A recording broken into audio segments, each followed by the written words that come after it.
Hello students, welcome back to Google chemistry. Students, हम लोगों ने स्टार्ट किया था electrochemistry, second chapter physical chemistry का, जहाँ पे हमने आपके साथ डिस्कस किया था कि इलेक्ट्रोकेमिस्ट्री होती क्या है। जहाँ पे हमने ये भी डिस्कस किया कि इलेक्ट्रोकेमिस्ट्री का यूज कहाँ है, और हमने एक एक्सपेरिमेंट डिस्कस किया जिसके बेसिस पे आगे चल के मॉडिफाइड करके इलेक्ट्रोकेमिकल सेल का फॉर्मेशन हुआ, जिसके एक सुटेबल एग्जाम्पल डेनियल सेल की हम लोग बात करने वाले थे। तो आज हम देखेंगे इलेक्ट्रोकेमिकल सेल। इनफैक्ट सिलेबस यहीं से स्टार्ट है। बहुत इंटरेस्टिंग सेशन होगा और बहुत आराम से सीखना है, क्योंकि एक बार अगर ये दिमाग में आपके बैठ गया तो यकीन मानिए आधी इलेक्ट्रोकेमिस्ट्री आपकी फिनिश हो जाएगी। तो चलिए भाई, टॉपिक का नाम है हमारे इलेक्ट्रोकेमिकल सेल। जैसा कि हमने थीम पहले ही तैयार कर ली थी, तो टॉपिक का नाम क्या है बेटा? Electrochemical cell. अच्छा, थोड़ा सा तुमको मैं बताना चाहूँगा, मैंने उस दिन भी डिस्कस किया था कि जो इलेक्ट्रोकेमिकल सेल्स होता है बेटा, इसके बहुत सारे नाम हैं। वही है ना, ईश्वर एक नाम अनेक। हाँ सर, कौन कौन से नाम हैं? एक नाम है इसका प्यारे बच्चों, गैल्वेनिक सेल। इसी को तुम गैल्वेनिक सेल भी कहते हो, और इसी सेल को हम लोग कहते हैं बोल्टिक सेल। क्या बोलते हैं भाई? बोल्टिक सेल। ठीक है सर, यहाँ तक कोई दिक्कत नहीं है। इसी को हम इलेक्ट्रोकेमिकल सेल, इसी को बोल्टिक सेल, इसी को गैल्वेनिक सेल कहते हैं। ठीक है, अब ये एक प्रकार का पैटर्न है, ऐसा नहीं कि ये एक सेल है। ये एक मैकेनिज्म कह सकते हैं, ये एक अरेंजमेंट कह सकते हैं। अब इस तरह के अरेंजमेंट को बहुत सारे सेल फॉलो करते हैं। जितने भी सेल हम अपने जीवन में यूज करते हैं, बैटरी का यूज करते हैं, वो सब कहीं ना कहीं इसी पैटर्न पे काम करते हैं। और इसका एक सबसे सुटेबल एग्जांपल जो क्लास 12 एनसीईआरटी में दिया है, उसका नाम है डेनियल सेल। तो डेनियल सेल इलेक्ट्रोकेमिकल सेल है, लेकिन केवल डेनियल सेल ही इलेक्ट्रोकेमिकल सेल नहीं है, ये बात आपको समझनी होगी। कहने का मतलब इलेक्ट्रोकेमिकल सेल के रिप्रेजेंटेशन को, मैकेनिज्म को, अरेंजमेंट को समझाने के लिए एनसीईआरटी ने डेनियल सेल की चर्चाएं की। उसके अलावा भी बहुत सारे सेल, बहुत सारे सिस्टम, बहुत सारे इलेक्ट्रोड का एग्जाम्पल लेकर हम इलेक्ट्रोकेमिकल सेल्स को समझ सकते हैं। लेकिन प्यारे बच्चों, हमारी बुक में जो है वही हमको समझना होगा। तो सबसे पहले तो हम यही जानते हैं जनाब कि इलेक्ट्रोकेमिकल सेल का काम क्या है। देखो, जैसे जैसे हम लिख रहे हैं वैसे वैसे आप भी लिखिएगा, जिससे नोट्स बनेगी। जब भी प्यारे बच्चों हम बात करेंगे केमिकल एनर्जी का कन्वर्जन, क्या करना भाई? केमिकल एनर्जी का जब भी हम बात करेंगे बेटा, कन्वर्जन किस में? इलेक्ट्रिकल एनर्जी में। किस में बेटा? इलेक्ट्रिकल एनर्जी में। तो वहाँ चर्चा होगी किसकी? इलेक्ट्रोकेमिकल सेल की।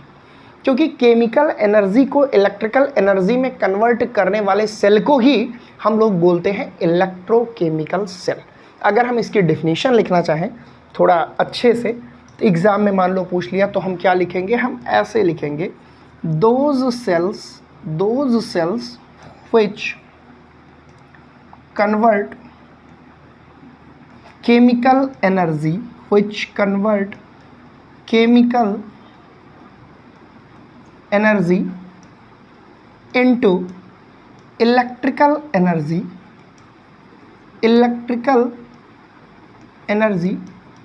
is called as electrochemical cell। इसे हम लोग क्या बोलते हैं भाई? हम लोग बोलते हैं इलेक्ट्रोकेमिकल सेल। तो बहुत आसानी से हम इसको एक्सप्लेन कर सकते हैं कि दो cell which convert chemical energy into electrical energy is called electrochemical cell.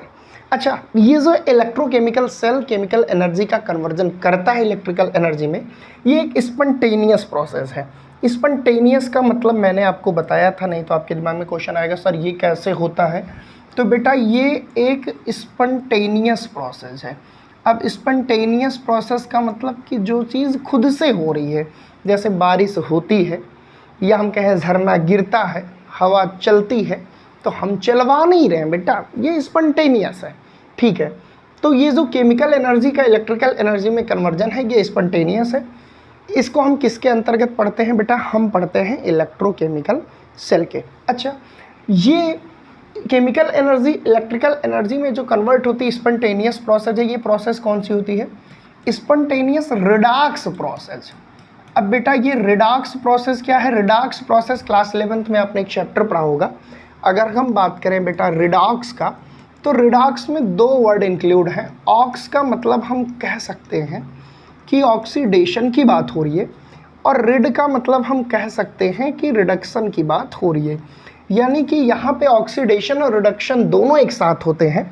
That is the reason this spontaneous process is called spontaneous redox process, and this is the responsible for the chemical energy into electrical energy, for the conversion of chemical energy into electrical energy। तो अगर हमसे कोई पूछता है जनाब कि electrochemical cell क्या होते हैं, तो हम बड़ी गंभीरता से जवाब दे सकते हैं कि ऐसे सेल्स जो केमिकल एनर्जी को इलेक्ट्रिकल एनर्जी में कन्वर्ट कर दें, उन्हें हम बोलते हैं इलेक्ट्रोकेमिकल सेल। इन्हें हम कहीं कहीं गैल्वेनिक सेल नाम से भी जानते हैं, इनको वोल्टिक सेल नाम से भी जानते हैं। तो ये इसके विभिन्न प्रकार के नाम हैं बेटा। बाकी ये डिफिनीशंस आप लिख दोगे, अभी हम इसका रिप्रेजेंटेशन भी देखेंगे। और इस सेल का जो एग्जाम्पल है वो मैंने आपको पहले ही कहा। कुछ लोग उसको जिंक कॉपर सेल्स भी कहते हैं, कुछ लोग कहते हैं डेनियल सेल। तो चलिए हेडिंग लगाते हैं, क्योंकि इलेक्ट्रोकेमिकल सेल्स को डेनियल सेल के माध्यम से ही हम समझेंगे कि कैसे रिप्रेजेंटेशन होता है। तो एग्जाम्पल में इसके हम लोग कौन सा सेल पढ़ेंगे बेटा? एग्जाम्पल में इसके हम लोग पढ़ेंगे डेनियल सेल। इसी को कुछ लोग जिंक और कॉपर सेल्स के नाम से भी जानते हैं, क्योंकि दो इलेक्ट्रोड का इसमें यूज़ होता है। तो चलिए भैया एक खूबसूरत सी हेडिंग लगाते हैं। क्या हेडिंग लगाते हैं बेटा? Daniell cell. रुको मैं कोई दूसरा कलर ले लूँ, ठीक है। तो चलिए बेटा हेडिंग हमारी क्या है? Daniell cells. ठीक, तो देखते हैं कि डेनियल सेल को और क्या बोलते हैं। जैसा कि मैंने पहले ही कहा, जिंक और कॉपर सेल्स भी बोलते हैं, क्योंकि इसमें जिंक और कॉपर दो इलेक्ट्रोडों का यूज़ होता है। तो बहुत आराम से इसको सीखना है और डायग्राम सबको बनाना होगा, क्योंकि बहुत इंटरेस्टिंग टॉपिक है बेटा। और ये इलेक्ट्रोकेमिकल सेल का एग्जाम्पल ये मैं बार बार आपको बोल रहा हूँ। तो चलिए देखते हैं क्या होता है डेनियल सेल। फ्रेंड्स बात करते हैं डेनियल सेल की। मैंने आपको पहले ही बता दिया। क्या बता दिया भाई?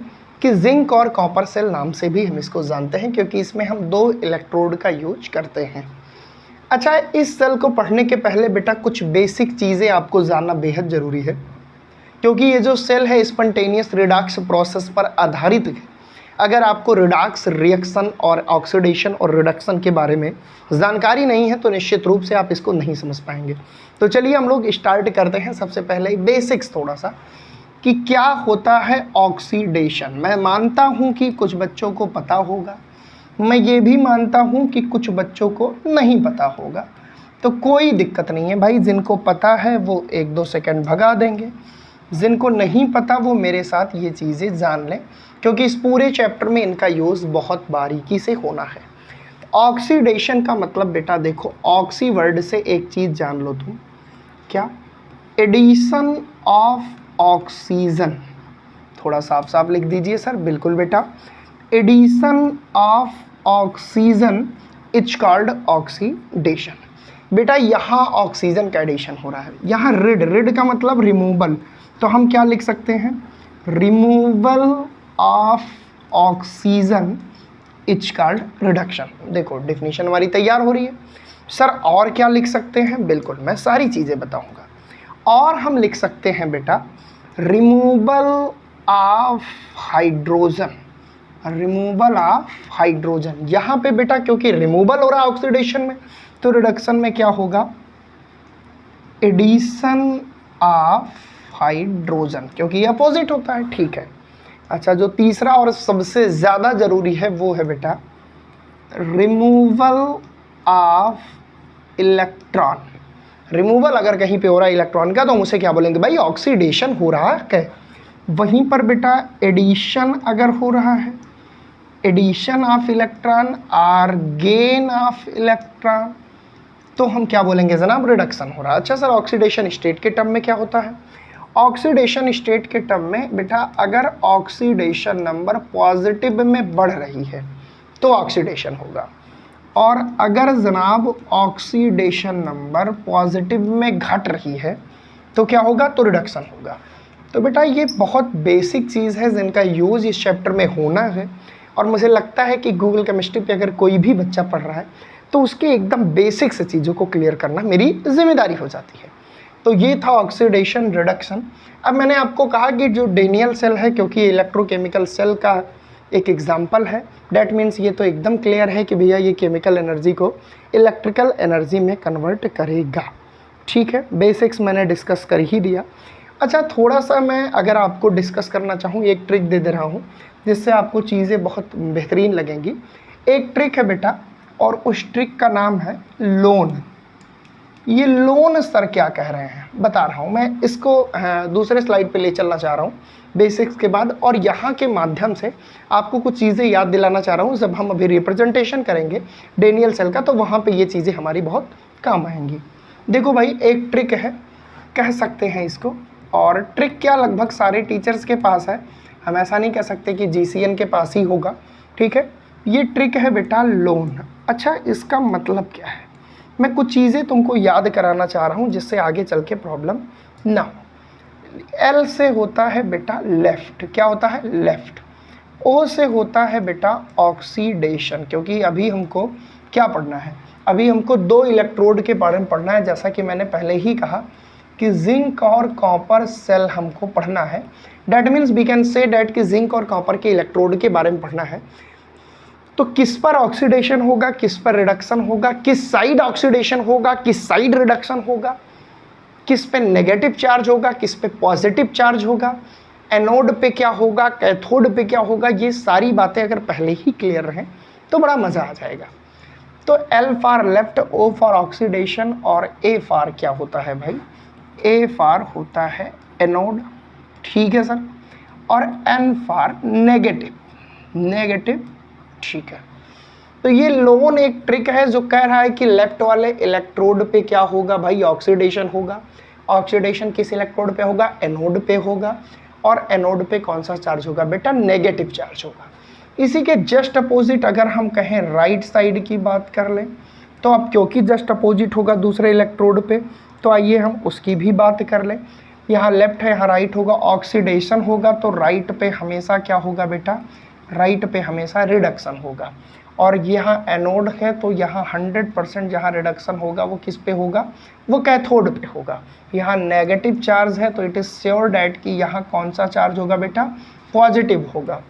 तो ये ट्रिक है जिसका यूज़ अभी आगे हमको करना है। दैट इज़ द रीज़न कि मैंने ये आपके लिए यहाँ पे एक्सप्लेन किया, क्योंकि अभी देखोगे आप आगे कि इसका बहुत ज़्यादा यूज़ होगा। इसीलिए बेटा मैंने सोचा कि क्यों ना हम लोग अभी के अभी इसको कर लें। ठीक, चलो थोड़ा सा बड़ा कर दें, थोड़ा सा। ठीक है भाई, यहाँ तक चीज़ें हो गई एकदम क्लियर। अब जैसा कि मैंने तुमसे पहले ही कहा कि हमारे पास दो इलेक्ट्रोड हैं, किसके किसके भाई, एक तो जिंक चाचा के और एक कॉपर के। अच्छा, एक चीज़ तुमको और पहले ही बता दूं कि जिंक इज़, ये बहुत छोटी बातें हैं लेकिन आपको जानना ज़रूरी है, zinc is more reactive, zinc is more reactive than copper. ये किसने बताया बेटा, इलेक्ट्रोकेमिकल सीरीज अभी आप इसी चैप्टर में आगे पढ़ोगे, और क्लास 10 में आपने पढ़ा होगा मेटल रिएक्टिविटी सीरीज। तो वहाँ पे आपको पता है कि जो जिंक है उसकी एक्टिविटीज़, उसकी रिएक्टिविटीज़ कहीं ना कहीं कॉपर से ज़्यादा होती है। ठीक है सर, तो किस बेसिस पे, zinc is more reactive than copper, मैं यहाँ पे लिखना चाहूँगा क्योंकि एकदम बेसिक से ले चलना है बेटा। मैं यहाँ पे लिखना चाहूँगा on the basis of electrochemical series. अब बिल्कुल घबराना मत कि सर ये सीरीज़ें नहीं पता हमको। मैंने कहा ना कि अभी हम एकदम बेसिक से ले चल रहे हैं कि जिंक और कॉपर के दो इलेक्ट्रोड होंगे। अच्छा, कुछ लोग सोचेंगे सर ये इलेक्ट्रोड क्या होता है, तो 1 मिनट का सब्र करो, अभी वो भी बता दूंगा। तो जिंक और कॉपर के इलेक्ट्रोड हैं बेटा, जिसमें जिंक ज़्यादा रिएक्टिव होता है।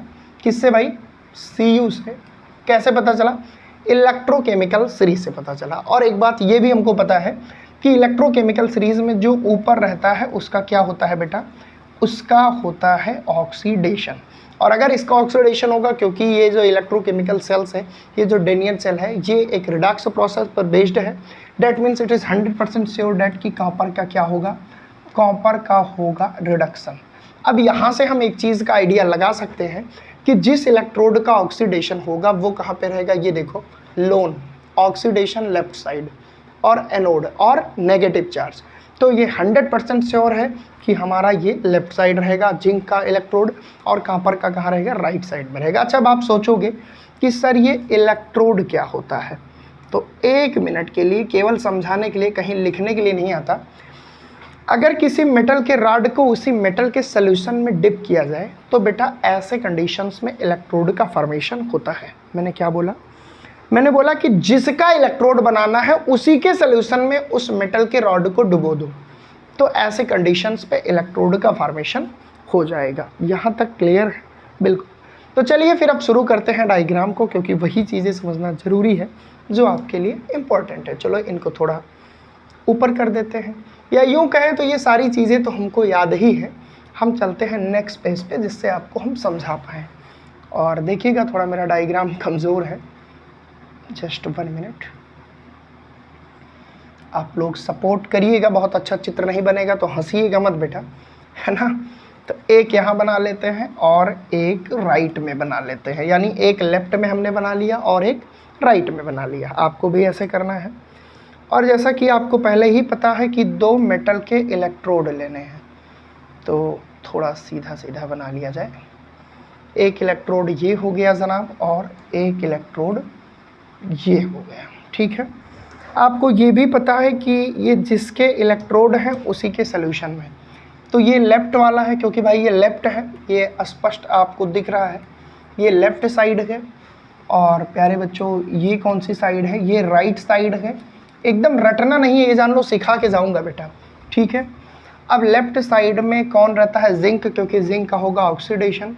तो ये कौन सा इलेक्ट्रोड है जनाब, ये जिंक का इलेक्ट्रोड है। और ये किसका इलेक्ट्रोड है, ये कॉपर चाचा का इलेक्ट्रोड है। इलेक्ट्रोड क्या होता है ये मैंने समझा दिया। अब इलेक्ट्रोड ये तभी होगा जब ये खुद के ही सॉल्यूशन में होगा। तो मैं ऐसा मान लूँ कि ये जो सॉल्यूशन है, और मान क्या लूँ भाई, ये सच्चाई है, ये जो सॉल्यूशन है ये किसका है, ये है जिंक सल्फेट का, ZnSO4 का। और ये जो सॉल्यूशन है ये किसका है, ये है कॉपर सल्फेट का, यानी CuSO4 का, ठीक है भाई। इसमें भी सॉल्यूशन है तो भाई लिक्विड तो दिखाना ही पड़ेगा, बिल्कुल। और इसमें ये रॉड या इलेक्ट्रोड क्या करा दिया गया, डिप करा दिया गया, ठीक है, कोई दिक्कत नहीं सर। अब ध्यान से देखिएगा, इन दोनों इलेक्ट्रोडों को एक गैल्वेनोमीटर से जोड़ दिया गया। आप बोलोगे सर ये गैल्वेनोमीटर क्या करता है, तो बेटा गैल्वेनोमीटर की खास बात है कि करंट किधर से किधर पास हुई ये डायरेक्शन डिनोट करता है, और हल्की सी भी अगर करंट कहीं पास हुई तो भी ये माइन्यूट लेवल पे बता देता है। इसलिए हमने यहाँ पे क्या लगाया, मैं यहाँ पे लिख दे रहा हूँ गैल्वेनोमीटर, ठीक है। इसकी डायरेक्शन अभी सीधा कर दे रहा हूँ, अगर इधर करंट पास हुई तो ऐसे झुकेगा, इधर करंट पास हुई तो ऐसे झुकेगा। ये बातें एकदम क्लियर हैं, यहाँ तक मुझे नहीं लगता तुमको किसी चीज़ की ज़रूरत होगी, ठीक है। अब क्योंकि बेटा आप सबने कहा कि जिंक का होगा ऑक्सीडेशन, कैसे पता चला, अरे सर लोन से पता चला, लोन से। L for left, O for oxidation, A for anode, N for negative, ठीक है भाई, लोन से पता चला। तो जिंक यहाँ पे क्या है, यहाँ पे जिंक हमारा Zn है, ठीक है। और जब ये 2 इलेक्ट्रॉन निकाल देगा बेटा तो ये क्या बन जाएगा, ये बन जाएगा Zn2+। क्या बनेगा बेटा, Zn2+, ठीक है। यानी कि हम यूं कहें कि जो जिंक है जब ये 2 इलेक्ट्रॉन निकाल देगा तो ये बना लेगा Zn2+ प्लस 2 इलेक्ट्रॉन। तो ये जो जिंक है इलेक्ट्रोड के, ये धीरे धीरे क्या करते हैं, Zn2+ को निकालते जाते हैं, क्योंकि बेटा यहाँ पे ऑक्सीडेशन स्टार्ट हो जाएगा, Zn2+ यहाँ निकलने लगेंगे। अच्छा एक चीज़ और, इस सॉल्यूशन में मैं तुमको जानकारी के लिए बता दूँ, इस सॉल्यूशन में मैं कलर चेंज कर लूँ, ये क्योंकि जिंक सल्फेट का है तो इसमें Zn2+ भी होंगे और SO4 2- भी होंगे, ठीक है सर, कोई दिक्कत नहीं।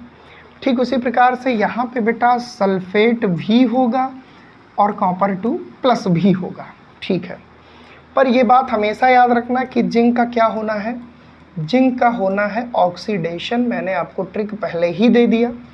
तो जब जिंक अपने 2 इलेक्ट्रॉन निकालेगा तो Zn2+ में ये कन्वर्ट होता जाएगा, है ना। अभी इसके फोकस मत करिएगा। धीरे धीरे क्या होगा, दो Zn2+, ये यहाँ से क्या करेगा, रिलीज करेगा। रुको मैं कोई दूसरा कलर ले लूँ जिससे आपको चीज़ें थोड़ा सा बेहतर दिखाई दें। तो यहाँ से क्या होगा जनाब, यहाँ से थोड़ा बढ़िया से बना दूँ, यहाँ से आप Zn2+ ये रिलीज करता रहेगा, ठीक है सर। और होगा क्या कि इसके जो इलेक्ट्रॉन हैं ये इलेक्ट्रोड पर जाके चिपक जाएंगे, यानी यहाँ नेगेटिव, यहाँ नेगेटिव, यहाँ नेगेटिव, यहाँ नेगेटिव, यहाँ नेगेटिव, यहाँ नेगेटिव। और ये भी अभी अभी हमने देखा कि लोन से हमको पता चला, बेटा क्या पता चला, एकदम आराम से सिखा रहा हूँ, एकदम आराम से सीखना, कि L फॉर लेफ्ट बिल्कुल है, O फॉर ऑक्सीडेशन हो रहा है, A फॉर एनोड, बेटा ये क्या है, ये एनोड है, N फॉर नेगेटिव, इस पर नेगेटिव चार्ज आ गए, क्योंकि जब जिंक दो इलेक्ट्रॉन देता गया तो इलेक्ट्रॉन इलेक्ट्रोड पर चिपक गए और ये Zn2+ प्रोड्यूस करने लगे और ढेर सारे Zn2+ यहाँ आ गए। और धीरे धीरे ये जो इलेक्ट्रोड है ये पतला होता गया, धीरे धीरे क्या हुआ, रिड्यूज होने लगा, क्योंकि ऑक्सीडेशन हो रहा है। ये जो जिंक है ये Zn2+ में कन्वर्ट होने लगा, ठीक है सर। और यहाँ पे क्या हुआ, ऑक्सीडेशन हुआ। यहाँ तक कोई दिक्कत नहीं सर, कोई दिक्कत नहीं। अब इधर देखो हमारे पास कहाँ पर 2+ था, SO4 2- था। अब ये इलेक्ट्रॉन ही तो है भाई, ये जो नेगेटिव चार्ज है, बिल्कुल। तो ये क्या किए, ये इधर से इलेक्ट्रॉन इस डायरेक्शन में फ्लो करने लगे।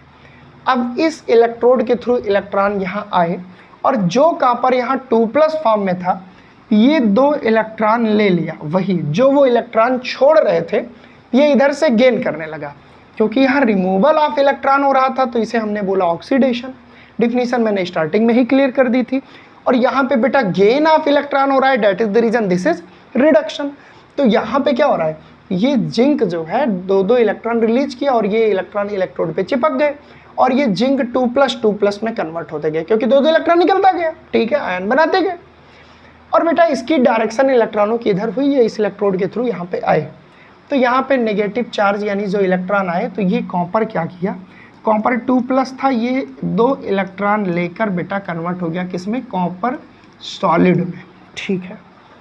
अच्छा, जब ये 2+ है तो बेटा ये एक्वस फॉर्म में है, और इधर जब ये इसमें आ गया तो ये एक्वस फॉर्म में हो गया, पहले ये था सॉलिड फॉर्म में, ठीक है सर। यहाँ तक मैं समझ पा रहा हूँ। और क्योंकि कैथोड पे रिडक्शन होगा, ये बात हमने लोन के जस्ट अपोजिट कॉन्सेप्ट लगा के समझ चुके थे। और दूसरी चीज़ केमिस्ट्री कहती है कि gain of electron is also called reduction, ये बात भी हम समझ चुके हैं, ठीक है। तो यहाँ पे जो हमारे पास क्या था, Cu2+ था, वो क्या किया भैया, वो इन इलेक्ट्रॉनों को, जो ये इलेक्ट्रॉन आए इनको लेकर कन्वर्ट हो गया किसमें, Cu में। किस में बेटा, Cu में। तो देखा जाए तो ये कहीं ना कहीं न्यूट्रल हो गया क्या हो गया, न्यूट्रल हो गया। और इसके इलेक्ट्रॉनों को प्राप्त करने के लिए इसको चारों तरफ से Cu2+ धावा बोल दिए भैया कि मुझे चाहिए इलेक्ट्रॉन, मुझे चाहिए, मुझे चाहिए, मुझे चाहिए।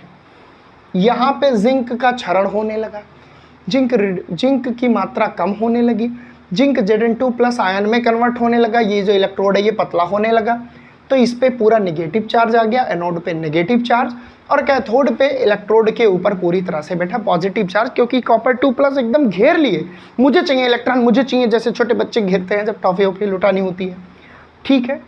तो बेटा ऐसे में यहाँ Zn2+ बहुत ज़्यादा हो गया, और यहाँ पे बेटा सल्फेट आयन, क्योंकि कॉपर 2+ कॉपर में कन्वर्ट होने लगा, तो यहाँ तेजी से SO4 2- की मात्रा बहुत ज़्यादा हो गई। अब मुद्दा ये है कि ये इतने ज़्यादा हो गए क्योंकि सारे कॉपर 2+ कॉपर में कन्वर्ट होने गए, रिडक्शन रिडक्शन रिडक्शन, इलेक्ट्रॉन पाके एकदम पागल हो गए। इधर बेटा क्या हुआ, इधर जो जिंक था वो ऑक्सीडाइज होने लगा, Zn2+, तो इस सोल्यूशन में Zn2+ की मात्रा बहुत ज़्यादा बढ़ गई, और इस सोल्यूशन में बेटा SO4 2- की मात्रा बहुत बढ़ गई। हालांकि पहले दोनों की मात्रा इक्वल थी, लेकिन अब ये Zn2+ में रिलीज होने लगा तो यहाँ ज़्यादा होगी कि नहीं होगी, बिल्कुल होगी। और यहाँ पे बेटा सल्फेट आयन की मात्रा ज़्यादा होने लगी। अब ऐसे में यहाँ पे सल्फेट आयन पूरे सोल्यूशन में हो गया, कॉपर ने इलेक्ट्रोड को घेर लिया, इलेक्ट्रॉन अब आ ही नहीं पा रहे, ठीक है भाई, रिपल करने लगे। इधर क्या हुआ, जिंक 2+ हो गया पूरे सोल्यूशन में, चारों तरफ इलेक्ट्रॉन एकदम घेरे हुए, नेगेटिव चार्ज लगा दिए। तो कहीं ना कहीं ये जो करंट का फ्लो है, अभी तो इलेक्ट्रॉन ही फ्लो कर रहा। अच्छा, इलेक्ट्रॉन के फ्लो की डायरेक्शन के अपोजिट होता है करंट का फ्लो, तो करंट का फ्लो तो इधर से इधर होना चाहिए। ठीक है, ठीक है सर। तो हुआ क्या बेटा, हुआ ये कि अगर हम यहाँ पे कंडीशंस एक फंस गई ना, क्योंकि यहाँ पूरे zinc 2 plus zinc 2 plus zinc 2 plus ion दिखाई देने लगे, यहाँ केवल सल्फेट आयन दिखाई देने लगा। रीजन मैंने बता दिया कि सारे कॉपर 2 प्लस इलेक्ट्रॉन की तलाश में इलेक्ट्रोड पे चिपक गए, सब कॉपर में कन्वर्ट होने लगे, रिडक्शन होने लगा। यहाँ सब जिंक 2 प्लस में कन्वर्ट होने लगे, इसकी मात्रा ज़्यादा हो गई। अब ज़रूरत पड़ी भैया कि इनको बैलेंस कैसे किया जाए, कैसे। और दूसरी चीज़, ये सर्किट अभी कंप्लीट तो है नहीं, और इलेक्ट्रिसिटी का कंडक्शन तभी होगा जब सर्किट कंप्लीट होगी। तो भैया इसी समस्या को ध्यान में रखते हुए इलेक्ट्रिकल न्यूट्रलिटी को मेंटेन करने के लिए एक हमारे पास आता है नया टर्म, जिसको बोलते हैं बेटा साल्ट ब्रिज। क्या बोलते हैं? Salt bridge. तो अब हमने इंट्रोड्यूस करा दिया सॉल्ट ब्रिज को। अब हम यहाँ पे बनाते हैं एक सॉल्ट ब्रिज। थोड़ा सा टाइम लेंगे और आपको बहुत अच्छे से समझाएंगे बेटा, बहुत अच्छे से। मेरी राइटिंग पे मत जाना भाई, मज़ा मत लेना। ये साल्ट ब्रिज है। ये क्या है, मैं यहाँ पे लिख दे रहा हूँ, ये है क्या, साल्ट ब्रिज। केवल डायग्राम बनाने पे नंबर मिलेगा एग्जाम में, ठीक है। और पूरी कहानी आपको सुननी है, नहीं समझ में आएगा फिर से बताऊंगा, लेकिन एकदम धीरे धीरे सुनते जाना। अब ये साल्ट ब्रिज किसका होगा सर? ये KCl का होगा, जहाँ पे कैटायन और एनायन दोनों का अमाउंट सिमिलर हो। सर NaCl में बेटा थोड़ा डिसबैलेंस हो जाता है। KCl ले सकते हैं हम यहाँ पे KNO3 ले सकते हैं, हम यहाँ पे K2SO4 ले सकते हैं, लेकिन ज़रूरी नहीं है कि हम यही लें, हम बेसिकली KCl लेकर भी काम कर सकते हैं। अच्छा, इस साल्ट ब्रिज के यहाँ पे नीचे पे जेल भरा होता है, एकदम समझते जाओ एकदम मज़े के साथ बेटा। ये जेल किसका होता है? ये जेल होता है एगार जेल। क्या होता है बेटा? एगार जेल। अब इस पे PhD नहीं करनी है कि कौन सा जेल है, बस इतना जानो कि साल्ट ब्रिज के एकदम नीचे साइड में यहाँ पे, जिसको हम कहते हैं प्रिसिपिटेशन फॉर्म में, सेमी सॉलिड फॉर्म में, सेमी लिक्विड फॉर्म में, जेल फॉर्म में, क्या होता है बेटा? एगार जेल होता है, ठीक है। और ये जो साल्ट ब्रिज है ये पूरी तरह से इनर्ट होती है। कैसी होती है भैया? इनर्ट होती है और न्यूट्रल होती है। सेम नंबर में आयन होते हैं, K+ और Cl-। अब इस साल्ट ब्रिज के लगाने से फ़ायदा क्या हुआ कि यहाँ सल्फेट आयनों की मात्रा ज़्यादा हो गई थी, और यहाँ पे बेटा जिंक 2+ आयन की मात्रा ज़्यादा हो गई थी। तो अगर हम KCl को, थोड़ा सा आप समझिए, अगर हम KCl को तोड़ें तो ये K+ और Cl-, तो जो Cl- है वो इसके जिंक 2+ को बैलेंस करके ZnCl2 बनाने लगा, जिससे इसके आयनों की मात्रा बैलेंस हो गई, न्यूट्रल होने लगा, और ये सर्किट भी कंप्लीट हो गई, जिससे इलेक्ट्रिसिटी का प्रॉपर कंडक्शन होने लगा। और इधर ये जो K+ है ये SO4 के साथ मिलके K2SO4 बनाने लगा। तो कहीं ना कहीं ये इनके आयनों को बैलेंस भी किया और इनके आयनों को भी बैलेंस किया। दैट इज़ द रीज़न कि साल्ट ब्रिज का काम है इलेक्ट्रिकल न्यूट्रलिटी को मेंटेन करना, या हम यूँ कहें कि इस सर्किट को कंप्लीट करना।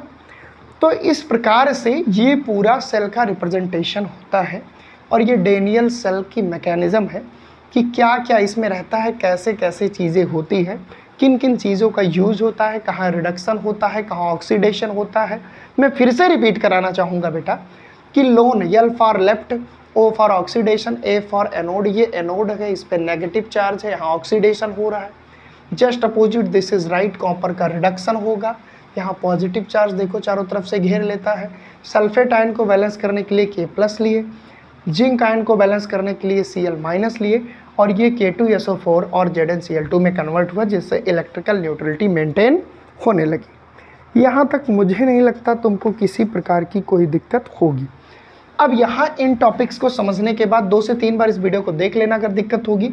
अब हम बात करते हैं बेटा साल्ट ब्रिज के बारे में, क्योंकि तुम्हारे मॉडल पेपर में और 1 नंबर का क्वेश्चन यहाँ से बनने की संभावना बहुत ज़्यादा होती है कि भाई ये साल्ट ब्रिज होता क्या है।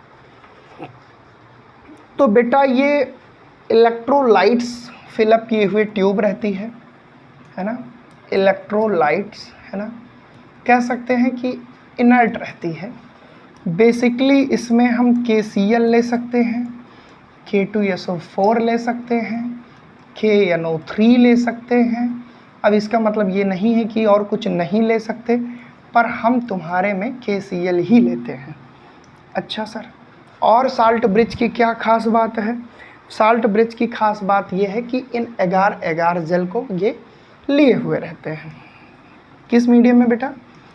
इन एगार एगार जेल। थोड़ा सा जानते रहो। सर इसका फंक्शन क्या होता है? क्योंकि एग्ज़ाम में तो पिछली बार यही पूछा था कि फंक्शन क्या है साल्ट ब्रिज का। तो भैया सबसे पहले तो ये सर्किट को कंप्लीट करता है, ये मैंने आपको बता ही दिया है ना। अधूरी सर्किट से इलेक्ट्रिसिटी का कंडक्शन होता नहीं। तो सबसे पहले हम क्या लिखते हैं? It maintain electrical neutrality. Electrical neutrality जो कि मैंने सबसे पहले बताया कि बेटा इलेक्ट्रिकल न्यूट्रलिटी को ये मेंटेन रखता है। कौन भाई? Salt bridge. आपने देखा कैसे वो बैलेंस कर रहा था। दूसरी चीज़ बेटा, इट कंप्लीट्स सर्किट, है ना। It complete circuit for flow of electron. ठीक है भाई। तो ये दो इसके मेन काम हो गए, एक तो इलेक्ट्रिकल न्यूट्रलिटी के लिए और दूसरा सर्किट को कंप्लीट करने के लिए। तीसरा, इट मिनिमाइज, ये आपको थोड़ा कम समझ में आएगा लेकिन लिख लेना जिससे नंबर मिले। It minimise liquid junction potential. Liquid junction potential, ये आपको बाद में समझ में आएगा इसी चैप्टर में। तो ये इसके तीन मेन काम है बेटा। मेनली सेल मैकेनिज्म कैसे थी, क्या क्या यूज़ हुआ, ये था। डेनियल सेल किस पे आधारित था, किसका रिडक्शन हुआ, किसका ऑक्सीडेशन हुआ, ये था। कौन एनोड है, कौन कैथोड है, ये सारी बातें आपके दिमाग में होनी चाहिए। कहाँ ऑक्सीडेशन होगा, कहाँ रिडक्शन होगा, बाकी चीज़ें बहुत आसान है। तो ये हो गया। अब बेटा इस इलेक्ट्रोकेमिकल सेल का जो एग्जाम्पल है डेनियल सेल, उसके रिप्रेजेंटेशन की थोड़ी सी बात कर ले। किसकी बात कर ले? Cell representation. एक मिनट बेटा, आजकल तो स्पेलिंग भी बहुत गलत होने। सेल रिप्रेजेंटेशन, ठीक है बेटा। तो आइए थोड़ा सा जानते हैं कि अगर कोई मेटल सॉलिड में है, M सॉलिड में है, तो ये कन्वर्ट होगी किस में? M2+ में। और बेटा ये हो जाएगी एक्वस में। तो यहाँ पे क्या हुआ? यहाँ पे हुआ भैया ऑक्सीडेशन। ये सिंगल लाइन रहेगी। फिर मान लीजिए हमारे पास है M2+ और ये कन्वर्ट हो गई M में। तो ये सॉलिड है, ये एक्वस है बेटा। यहाँ पे क्या हुआ? यहाँ पे हुआ रिडक्शन। अब ये मेटल है, M का मतलब मेटल है। तुम जिंक के केस में भी ले सकते हो, तुम कॉपर के केस में भी ले सकते हो। जैसे अगर हम जिंक के केस में समझना चाहें इसी चीज़ को, तो हम लिख सकते हैं कि जिंक सॉलिड, यहाँ पे लिख सकते हैं जिंक 2+ सॉरी एक्वस। यहाँ पे क्या हुआ बेटा? ऑक्सीडेशन। इसी तरह हम यहाँ ले सकते हैं कॉपर 2+ से ये कन्वर्ट हो गया किसमें? कॉपर में, सॉलिड में। ये क्या था बेटा? ये था एक्वस। और यहाँ पे क्या हुआ? यहाँ पे हुआ जनाब रिडक्शन। तो ये हाफ सेल है, ये हाफ सेल है, इनको मिला के कंप्लीट सेल बनेगी। ऑक्सीडेशन रिडक्शन एक साथ होगा, रिडॉक्स प्रोसेस पूरी होगी। तो हम कैसे लिख सकते हैं? हम ऐसे लिख सकते हैं जिंक सॉलिड टू जिंक 2+, फिर ये साल्ट ब्रिज है। ये दो लाइन का क्या मतलब बेटा? Salt bridge. हम लिख सकते हैं कॉपर 2+ से कॉपर सॉलिड। ये क्या था? एक्वस था। ये क्या था? एक्वस था। तो बेटा ये हमारा कंप्लीट सेल का रिएक्शन हो गया। ये oxidation reduction half cell reaction हो गई, ये रिडॉक्स रिएक्शन हो गई, ये साल्ट ब्रिज है जिसका काम मैंने एक्सप्लेन कर दिया। तो ये बहुत सिंप्लीफाइड तरीके से मैंने आपको पढ़ाया। बस जो समझने वाली चीज़ थी वो यही थी कि कैसे आयनों को न्यूट्रलाइज करना है, और बाकी चीज़ें ट्रिक पे मैंने पहले ही समझा के आपको अच्छे से याद करवा दी। अब इस सेशन को 1 से 2 बार देखना, उसके बाद डायग्राम अपनी कॉपी में खुद बनाना। मैं निश्चित रूप से कहता हूँ कि आप इलेक्ट्रोकेमिकल सेल नहीं भूल पाओगे और डेनियल सेल का पूरी प्रोसेस आपके दिमाग में बैठ जाएगी। This is all about today बेटा। नेक्स्ट सेशन में हम आगे डिस्कस करेंगे और इलेक्ट्रोकेमिस्ट्री को बहुत अच्छे से पढ़ेंगे। आप बिल्कुल निश्चिंत रहिए। एक बार नहीं समझ में आएगा, 2 बार पढ़ना, लेकिन बेटा पढ़ना और शिद्दत से तैयारी करना, क्योंकि हम आपके लिए मेहनत कर रहे हैं। ये लेक्चर जब रिकॉर्ड हो रहा है बेटा तो 2:30 बजे रात को हो रहा है। आप समझ सकते हैं कि अगर मैं आपके लिए 2:30 बजे लेक्चर रिकॉर्ड कर सकता हूँ तो आप अपने लिए भी पढ़ाई कर सकते हो। Thank you so much. Best wishes आप एग्ज़ाम के लिए।